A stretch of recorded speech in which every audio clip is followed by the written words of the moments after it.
Hi everyone, any comments, likes, and or subscribes are always appreciated. This video is a chatty one, so feel free to speed it up or turn down the volume and just watch me work. I hope you like it. Hi everyone, welcome back. This is Laura, and today we are doing another edition of hashtag Flatmail Friday 23. It's a hashtag I came up with to every so often do a flat mail friendly idea. Flat mail is great to send out, it's a good inexpensive way to send out things to your friends, your family. Prices are going up everywhere, so if we could just do something small that doesn't cost a lot of money, and maybe put in just the right amount of effort to share some happiness with people that you love. So what I thought I would do today is do a variation of an Easter card, but I wanted to make it more of like a tag looking card. So I've got the idea. I haven't actually worked it out yet, but it shouldn't be too hard. So what I'm going to do today, I'm going to use some of the items I had in my stash from the Bunnies and Blooms line from Simple Stories. I have a lot of it. I think I got most of this from Tuesday morning, and then some of it might have come in just different mystery boxes that I had ordered. And then I'm going to try to incorporate some ribbons. This one is like a purplish lace trim that I got from Dollar Tree, and then this one is just a bunny ribbon that I got on clearance at Joann's. Okay, so let's get started. What I'm going to do, I have a card kit from this line. I'm going to go ahead and open it. These are the items that are included. Let's see if I can get a better angle. And what I like about these pieces here, they're kind of like chipboard, but like very thin chipboard, but they're heavier weight than the ephemera pieces that you'll get. So these do come with card blanks. And when you're doing flat mail, the most inexpensive way to do it, per the post office, is if you're sending something through first class mail. It's considered a first class envelope, I guess. And what the parameters are so that you can use just regular postage stamps and not have to buy the more expensive postage is the item has to be no more than 6 1/8 inch on one side and 11 1/4 inch on another side, and then no more than 1/4 inch thickness and not heavier than 3.5 ounces. And that's everything. That's what the envelope included. So that's just something to keep in mind. If you're looking to keep costs down, that's what you want to stay within. Okay. So let's start with the card bases first. What I want to do, let's see, fold these over. What I'd like to do is maybe incorporate 2 of these so that we can make maybe like a small card folio, but also still have room to add stuff but not make it too bulky. Okay, so let me decide. Let's glue this part down. Let's see, so I'm gonna do it more like a Z fold, and I think I'm gonna keep this side pocket open. Okay, so this is gonna be the front part of the card. So I'm gonna turn it over. I'm just going to put glue here, here, and here, not on this left side that's exposed here. And then this is going to be the back one, so it's going to be open. Front part's going to be open this way, back part's going to be open to your right. And these are the same size, so I'm just going to stack them like this. Keep them a good, where's my, here it is. Get burnish. Hope I'm not bumping the camera. I know I have a stand next to the desk. Okay, so here's the front. I'm gonna open this way. And then you've got your pocket here. So let's make some tick marks on here just to give me an idea, and I can do this freehand. So center here is 2 1/8. So let's do 1 inch from this side, and then 1 inch from this side. So this is going to be 3 1/4 there. Okay, and we'll measure down, let's say 1 1/2. I'm going to use these are kitchen shears that I bought off of Amazon, but I use these in my craft room because I need it to cut through heavier things sometimes. Okay, let's do that this way. Okay, so let's see how we want to decorate this. So these are the sheets that I pulled out, and we've got some of these ephemera pieces. I've got the regular bits and pieces. I also have the 6x8 and then some of the foam stickers. So we'll see how we get there. Let's do some layering. So, you know what, before we do that, let's make our hole for our tag here. So let me see, I'm gonna use my Crop It Out. I'm gonna use the bigger hole punch side. Just over, let's give it a good eyeball measure. That looks about good. There, okay. Alrighty. You know what, let me pull out some sentiment pieces here. How is everyone doing? Are you ready for the weekend? This was our first week back, at least for my son, after spring break. So we had a nice full week. I'm sure he's ready to just relax. I, of course, did not get spring break off, but I got a couple of days, which was nice to spend with my boys. And then also to get some things done. He starts soccer next week, so we'll see how that goes. I hope he likes it. If not, we'll find something else that he wants to do. Okay.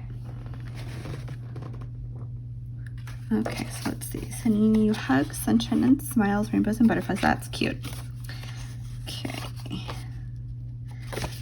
All right, let's keep these. Oh, that's cute. If friends were flowers, I'd pick you. I think I sent something similar to Sharon.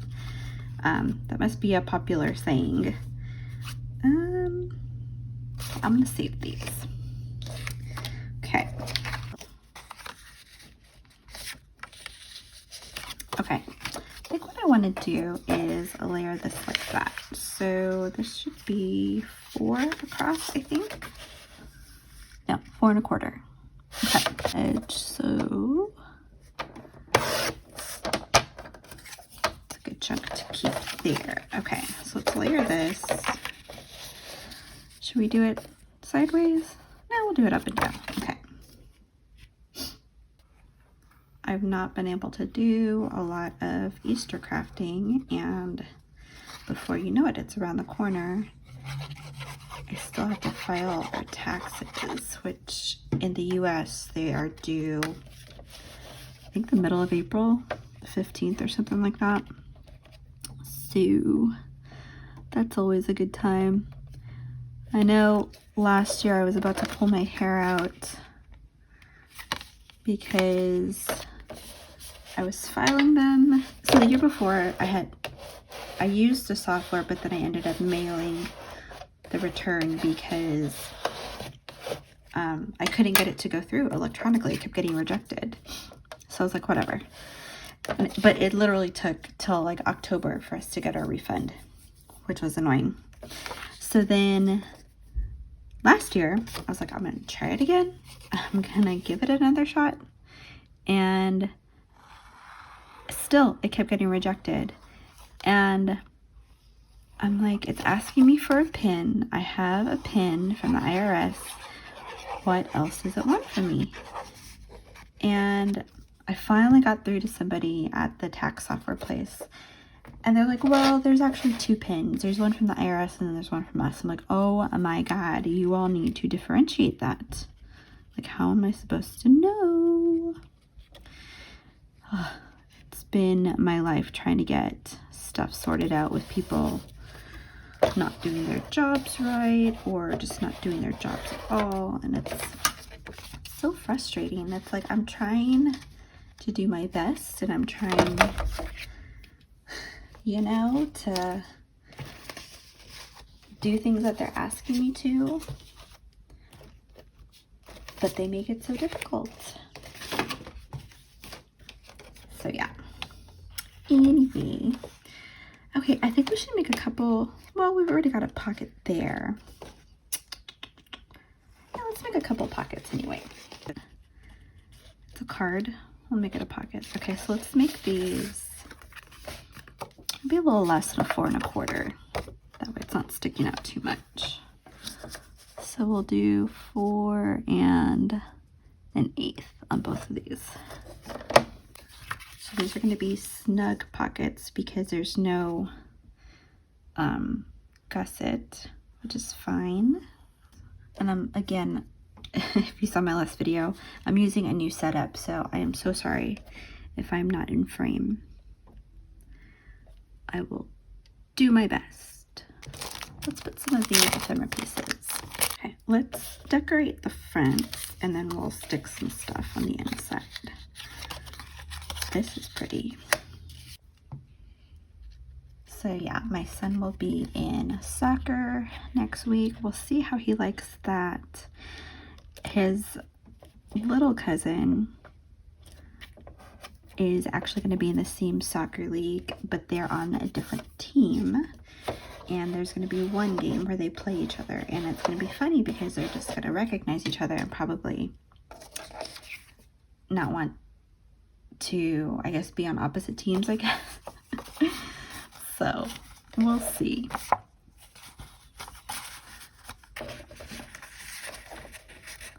You know what? I don't know. Do I want to put that all the way in? Yeah, let's do that because I don't want to block there. And then we'll tuck this one in here. Changing my mind here.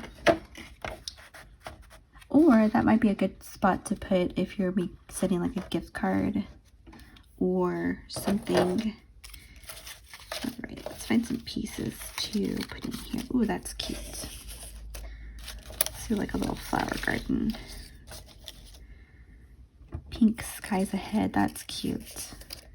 That'd be cute for like a little girl too. Little pink rainbow. And let's see. I'm gonna keep that one. Spring is in the air. That goes with that purple. And you are sunshine. Oh, that's sweet. Okay, that's cute. Okay, so maybe the back we will just decorate and then we'll do some more pockets on here. Oh, I hear my son. I think he's home from school. Yeah. But you know what? This is cute. Bloom where you are planted. That's perfect for those roses there. And if anyone is curious, I know my nails look a little worn out right now, but these are the nail wraps from Dollar Tree. And it did chip off a little bit, but I've had these on for over a week and they're holding up really good. I tried the other set, the one that it's like a dark with a light and then cheetah print. That one worked really good too. So in case you were curious, you know what, let's do that and then we'll decorate around it. Yeah, let's do that. Okay. Oh yeah, and then so these nail wraps, they come off really easily too because they're not thick like the Color Street nail wraps. I didn't have to soak them, which was good, but I did have to put, you know, the cotton ball on just for, you know, maybe 10 seconds and then just rub it off, and then it would just either dissolve or you just push it off with your cotton ball. So that was pretty cool, because I hate, that's one thing, and I've mentioned this to Sharon before, I hate having to take off my nail polish, which is why I don't do my nails very often. I used to all the time, and then I just don't have time. And then after I had my son, my nails got super brittle, and I had to start getting them like gel or dip done to keep them from breaking all the time. And then they got strong again, which was kind of funny. So I still do my nails every so often. It's just, it's so pricey. It's so wasteful because my nails grow so fast. Oh, that bunny's so cute. I'm gonna keep her for something in just a minute. Ladybug. Yes. Okay, that's cute. I love ladybugs. I really like this color scheme. It's not too bright for Easter or spring.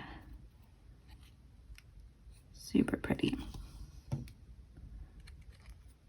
Maybe we'll do a spot where you can write them a note. Let's do that. You know what? I'll just use the other side of this one here. So I know we've got the sentiments here, and even here, you could write a little note to them on the back. But yeah, let's have multiple spots for journaling or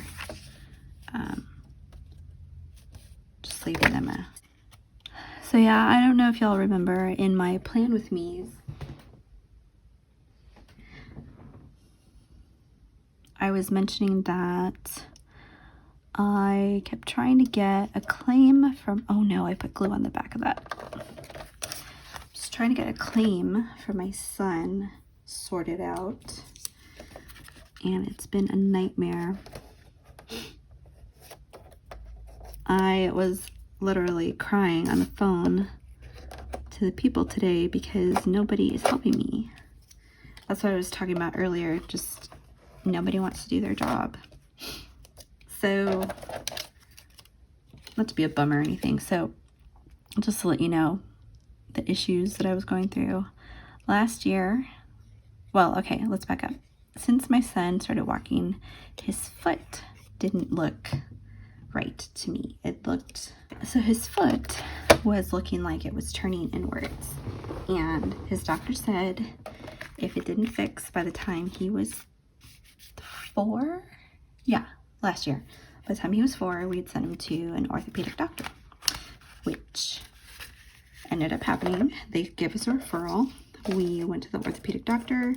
She said it was just flat foot, which happens especially with children who have, and I haven't really talked about this, who have autism. My son has autism. And we're like, okay, nothing to worry about.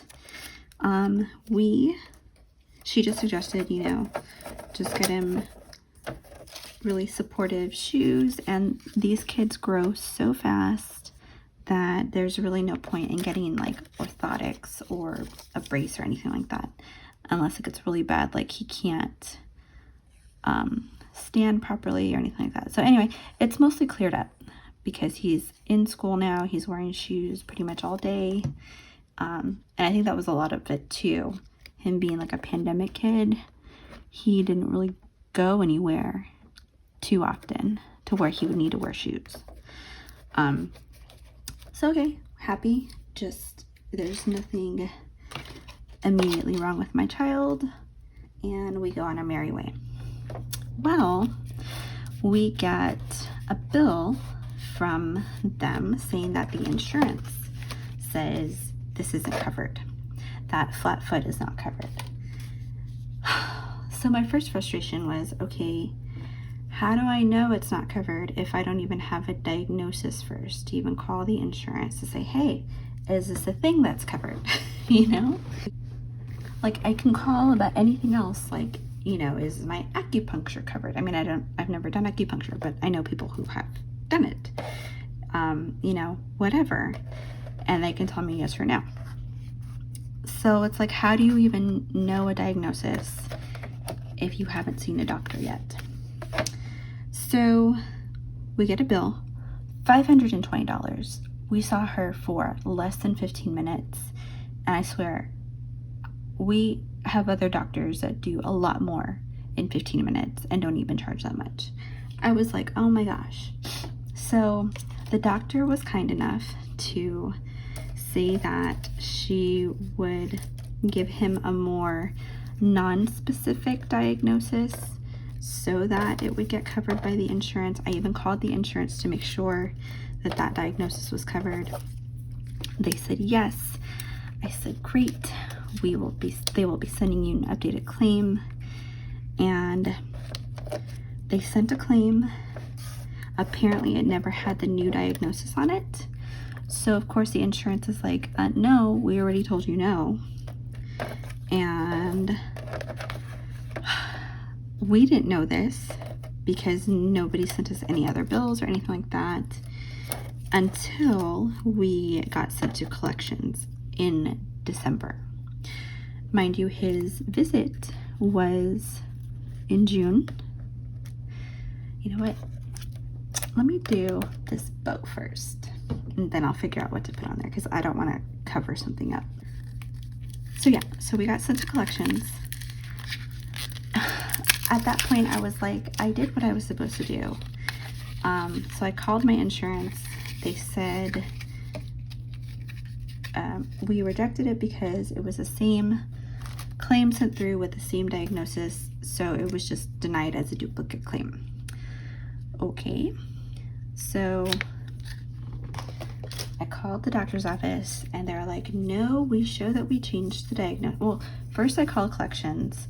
They're like, we don't change anything with the insurance. The doctor has to do it. Okay, but you are the ones billing me. So I called the billing office.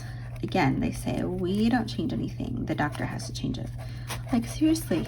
Oh my God. So I call the doctor and they say, yeah, we changed it. I'm like, oh my God. Well, somebody's saying that you didn't. I call this company that my company contracts with, that they will work out anything medical for you, anything medical related to help you out. They have all these resources. They can fix pretty much anything. They've been working on it, also not getting anywhere. I'm at my wit's end. I don't know what to do. So the doctor's office told that company that they won't change the diagnosis again. And I'm telling the representative, they didn't change it in the first place. So I don't know why they're saying that they're not going to do it again. They didn't change it in the first place. The lady never called me back at the doctor's office. She never called my representative back. And so I call the collections people again, crying, telling them I'm doing what you're asking me to do. The doctor's office isn't cooperating with me. So they're going to send me the specific claim that they've been sending with the diagnosis, with the procedure code, and I'm supposed to let them know if that's correct or not, and then they're going to try and, if it is correct, they'll go to the insurance, send it again, and then I can let the insurance know that they're just not reading it properly, or if the diagnosis code is still not correct, I have to go to the doctor's office, which is technically in a hospital, and argue with them, which I'm prepared to do, because that's like half my job is arguing with people, because I'm good at it. But it's like all this because, oh God, I don't even know. Anyway, not to bum y'all out. That's just what I was going through. And hopefully it'll get cleared up soon, or I might just tell them, just tell me what the insurance would have paid you, because I know it's not $520, and I will pay you that as if it were like my deductible or something. So yeah, we shall see. Hopefully next week this will be all done and sorted. Yeah, let's put another bow there. All right, so that is my little project here. I hope you enjoyed this. I hope this gave you some crafty inspiration. If you are interested in participating in Flatmail Fridays, just do that hashtag, and if you make a video recording, tag me in it, or Instagram, tag me in that too, and I would be happy to see your crafty creations. And let's just get this in measure. So like I was talking about earlier, Flatmail should be no more than 6 1/8 on one side and 11 1/4 on another. So 11 1/4 this way. Even if I wanted to put it this way, that would definitely put it within the parameters. And then it's less than 4 1/2 that way. So this definitely feels less than 3 1/2 ounces. All right. Any comments, likes, and or subscribes are always appreciated. I hope everyone is having a good day or night wherever they are, and have a good weekend. Take care. Bye-bye.